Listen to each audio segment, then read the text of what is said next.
All right, Big Rob, how you doing, my brother? I'm good, sir. How you doing? Blacknificent, blacknificent, my brother. I want to bring to the show talking about that money today, man. This young man is getting That the that bags, money, securing the bag. that money We got talk. Roger from Chicago with us. How you doing today, Roger? Hey, how you doing? Thanks to you brothers for having me. Excited to get in here and talk with you guys and chop it up and let you know what we're working on. Man, I see these figures, man. I saw this headline: Afriblocks joins investment platform with a market cap of more than 26 billion. Yes, sir. Yes, sir. Oh Yeah, my god! yeah. So I can give you the background. So that article was referencing. We were recently selected to join the TechStars Seattle cohort. And for the audience who may not be familiar, in tech there are these accelerators that actually help companies at the early stage kind of shoot past some of those hiccups that would slow them from launching. And they also, some of them make a financial investment as well. So TechStars is like the gold standard in terms of accelerators. They produced about 15 unicorns being companies valued at $1 billion. And I will say in recent years, they've made a concerted effort to bring more Black founders in. And we're a part of that group as well. So, we're just trying to add to that unicorn pie and bring some money to people who look like us. You know what I'm saying? So what do you guys do? Gotcha. I should have probably said that first. But so we're Afriblocks. Actually launched about a year ago. We're a Pan-African freelance marketplace, right? So what we do is, if you've ever had to build any websites or use offshore talent, most of the places that kind of dominate that market right now is Eastern Europe and Southeast Asia and Latin America actually has a strong freelance ecosystem. But what we found, my co-founder Tangai and our brother from Zimbabwe, is that a lot of people with talent on the continent of Africa don't have access to these platforms like Upwork and Fiverr and things like that. So they can't compete at the level, and it has nothing to do with talent or the level of skill they have. It's just the fact that the ecosystem on the continent is broken. Whether it's the bias, the cultural bias you deal with when you got to compete with in the global space, being an African freelancer. A lot of our freelancers have run into that issue. And then the biggest issue is payments. It's hard. There's 54 countries in Africa, 55 if you ask some people. But there's a bunch of countries. Every country has their own regulation, their own government. So when you come to payments, it's very difficult. Some places accept some forms of payment, some don't. We recently had a case where one of our graphic designers recently did a logo job for like $100. And by the time they got paid, they got about $60 because they had to go through so many different institutions and everybody takes their fee, takes their cut. So we're solving a lot of those problems for our freelancers on the continent side. And then here in the States and in the UK and throughout the diaspora, a lot of us, when we start businesses, we don't have access to the resources. We can't go hire a big team of developers. Development is like one of the most expensive things, when you're starting a tech company. But even on a smaller level, just like graphic design, flyers, or social media management, things like that.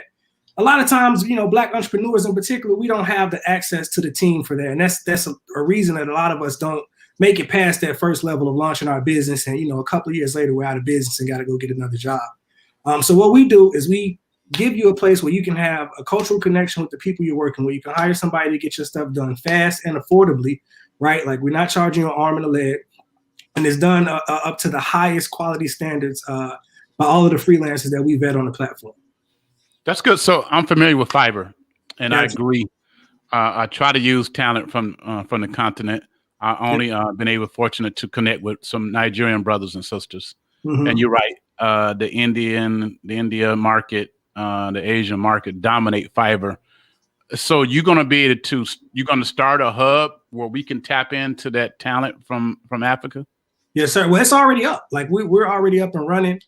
We've launched about 7 months ago. We've done a lot of work and we're still growing, and we are in the early stage. We haven't done a lot of fundraising yet. We plan to fundraise after TechStars is over and set our valuation and things like that. But we're up and running, man. So if you need work done, feel free to check us out. Brother, you talking to a guy. All of our websites is done by a young man that call my little son in Ghana. Got you. Okay, nice. Our logos done from the motherland. Yeah. We try to connect as much as possible with our family there. So what's the website? It's www.afriblocks.com. That's AFRI blocks.com, BLOCKS. And I don't know if we're running out of time or not, but you're good.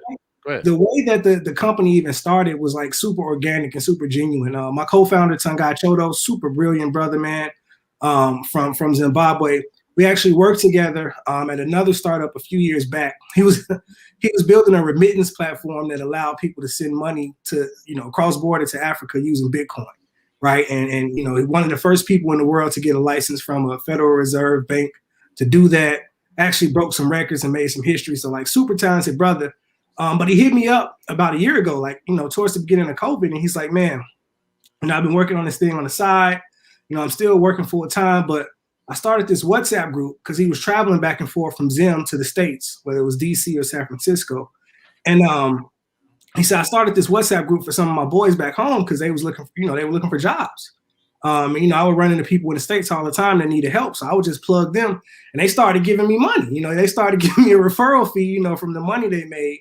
And he was like, after a few months, my WhatsApp group grew from my group of friends, which was about 10 guys, to 600 people across 7 African countries. So he was like, at that point, bro, I realized it's an issue, it's a problem, something needs to be done. And, I think I'm going to tackle it, come on this ride with me. So it took a while. I didn't say yes right away. I was like, I don't know if I want to jump into the startup space again. I'm succeeding at what I'm doing. But after a few months of just kind of playing around with the numbers and, seeing the effect that it was having on people, sending us messages saying, I was able to pay my bills this month because of Afriblocks and things like that. I went all in, and fast forward 3 months later, we participated in this showcase called Transparent Collective. Real dope group of people. They showcase African American founders in particular, but women and people of color just in general. We jumped in there, and they really tightened our game up in terms of our pitch because we were super new. Met the guys from Techstars. They liked what we were working on, and the rest has been history, man. That's pretty much where we are now. Yep.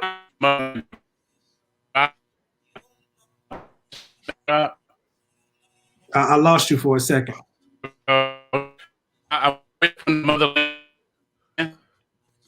Christian Buckman from Ghana said that's juicy. Oh, nice. Appreciate it, Christian. Yes, he's from Ghana. Right. So I think I got the website up, and I don't know. I hope my connection continues to be strong. We have the weather issue here. All good. But I want to put that website up, man. Cause I see it. I went to the page while you were talking, and it's pretty impressive. And I use Fiverr. I rock with Fiverr. But now I think I got a new family to rock with now, Rod. Most definitely. Yeah, absolutely. We're building. We say we're building the future of work in Africa and beyond. Just to give you guys some, a little glimpse into the future and why this is a bigger problem than just the marketplace right now. In 10 years, there's going to be a tech talent shortage, a global tech talent shortage, which could result in like 85 million jobs going unfilled. And from history and being a student of history and understanding how this world works, my hypothesis and that of my co-founder is that people are going to look to Africa to fill those talent voids. One, it's 1.3 billion people. 60% of the population is under the age of 25 years old. And there's a ton of resources being poured into the tech ecosystem. So how we envision Afriblocks long-term is, being the company that can be there, that if you want to work with African talent, or you want to work in Africa, you can use our tools and do that in as seamlessly as possible, So that's a long vision. Now, what's the turnaround? We know on Fiverr, folks are given deadlines. You got to have it done. The work got to be done, and maybe 2 days, 1 day. What is it like on Afriblocks? So I'm so glad you asked that question, bro. So the difference between us and Fiverr is that you go to Fiverr, it's pretty much up to you to figure out who you're going to work with. You look at all the profiles, you got to, vet those people and hire those people. With us, you fill out a questionnaire, you tell us what you need, You know, you tell us the deadline, how soon you need it, and then our project managers will actually match you with 3 people, 3 freelancers who kind of fit your criteria, and then actually help you pick, you know, based on the strengths of each one. And then once you pick the person you want to work with, you know, we actually stay there throughout the process. We don't just hand you off. We want to make sure the work is done in a timely manner, and also we want to protect our freelancers as well and make sure, you know, that they're given clear, you know, directions and things like that. So each job varies in terms of the turnaround, but we try to get, you know, smaller jobs done. You know, we try to get you matched up within 24 hours, and, you know, the job done within 3 days, you know, max. If it's a bigger thing like software development or mobile app, you know, those things take longer. We plot out a project map and a schedule, and we stick to those deadlines, you know. And if there's an issue, we're right there. We never leave the situation like some of the other platforms that kind of just leave it up. Do you see yourself getting to more of a streamlined process? Because, you know, with fiber, you don't have to deal with anybody. You just you see a person, you see what they've done, the kind of work they done. You connect with them directly, and it's the turnaround so quick. Do you see yourself getting to that point? Yeah, so that's the blind spot. The blind spot we saw was that, you know, for a person like you and me, right? Like I can hire somebody on Fiverr, and it's no big deal, right? Like I know what I need. So I might not need to have some assistance as I walk through. But there are a lot of entrepreneurs, there are a lot of people who are starting businesses who, you know, they might say, hey, I need a website developer. And what they really need is a designer, right? Or, you know, they might not know what language they want their website to be built in. And that's where our project manager stepped in. So we can be as hands-on as you want us to be, or we can be completely hands-off if you want us to be. And that's up to you. And that's been the key differentiator. Like I said, we've only been around for, you know, less than a year, but all of our customers, you know, so far in this process have said, you know, I really appreciate the fact that when I had questions, when I didn't know what I was actually looking for, you guys were there to help me. I'll tell you what, man, that's a great idea. I mean, I think, you know, we all been looking for that. How can we connect with our brothers and sisters in the motherland and use their talent, and how can they connect with us? Exactly. And I know PayPal has pretty much shut Africa out the game. When you try to pay people there through PayPal, they can't get their money. You know? It works in some countries, doesn't work in another. For instance, my co-founder, we can't send him money on PayPal because it doesn't work in Zimbabwe, you know. And there has to be a system that connects all of these different payment terms, because it's, you know, when people actually get a job, you know, you take 40% of their pay. Like at that point, they might as well, you know, do something else. It's not worth it. You know what I mean? Right. We're solving these issues, man, and trying to bring some people some prosperity across the diaspora. And just to make you aware, brother, PA is a chief in Ghana. Okay. Of over 5,000 people, and nice. he built a computer lab there. Oh yeah, we got to talk, bro. Sent computers over there to try to help his village with things. We send stuff over there periodically. We just sent the load over there. He's got to go back soon to meet his load to make sure it gets to his village. But he is a chief in Ghana, man.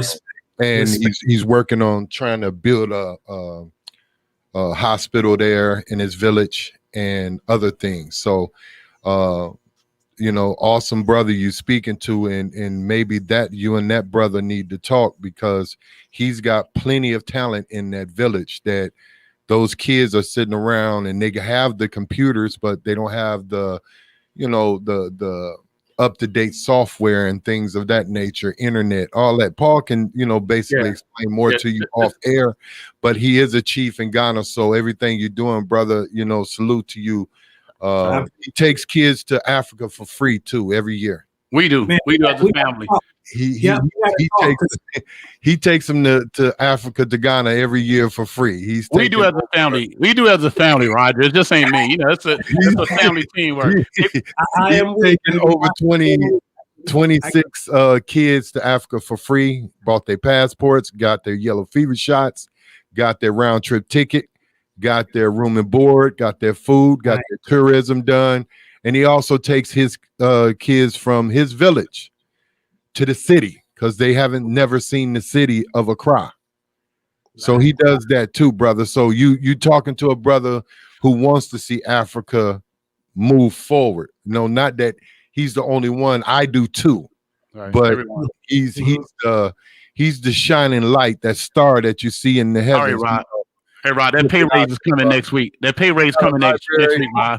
And the other thing he got is a library too, that he's gotten books from here, and he's got about maybe, I want to say 2,500 more books he's got to ship over there to that library.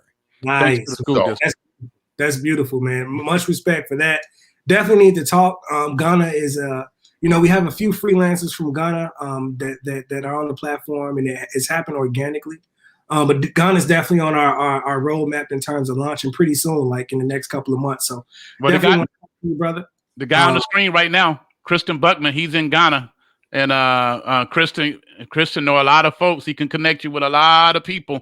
I don't know too many people who have hosted Beyonce's mom and Roland Martin and all these folks in their mansion. Kristen got it like that. So I want to talk because, like I said, man, we're super early in the game, and we got big plans for Afriblocks, and we think we can help a lot of people. So any help, like you said, it's not a me thing. It's not us just building this. We're willing to work with whoever has a similar goals in terms of the mission and connecting the diaspora across borders and all that stuff. So yeah, man, I'm down to work. Like please, like if you don't follow up with me, I will be following up with you soon. So we're gonna rock. We're gonna get together, Roger. Well, he gonna be leaving. Our shipment just got there, Rob. That was quick. Yeah, that's what I was just looking at. He's gonna be leaving pretty soon because, as you can see on the screen, can you put that back up? We sent over. This is our second batch, about 10, 12 barrels of sanitary napkins to his village, so that the girls could go to school, because during that time they can't go to school and stuff. So we sent that about a month and a half, 2 months ago, 3 months ago. About a month ago, right? Yeah. So you got dual citizenship, bro? Huh? I need to get one, brother. I need to get one. I'm like, okay, because 10 barrels, big barrels. So I need to get one, Roger. But thank you, man. I didn't want it to be about me, but Rob is being kind. I owed him some money. I owe him dinner. Yeah, I'll be looking at my Cash App real soon. There you go. It's gonna rain. I gotta send a shout out to Ike Darius, my good Haitian brother here in Orlando. One of the top realtors here in Orlando. Uncle Ike, thanks for chiming in, sir. Roger, anything else you want to share before we go? Nah, man, check us out, Afriblocks, www.afriblocks.com. We do everything from software, web development to just graphic design, social media management, virtual assistants, whatever. Let us know, man. And if we can't help you, we'll point you in the right direction. And it's open to everybody. We're focused on the diaspora, but it's open to anybody who needs some work done, quality work done in an affordable way, in a timely manner. There you go, family. Go to the website, Afriblocks.com. Thank you, Roger. We're going to stay in contact. We got to connect, brother, okay? Yes, sir. Yes. That's a major movement. What you got it has the potential to be very, very major and beneficial when we talk about connecting our people, what Marcus Garvey wanted to do, connecting our people around the world. What you just put together, it could be that one element that we need. So we want to be connected to this. Afriblocks.com. I appreciate you. Thank you.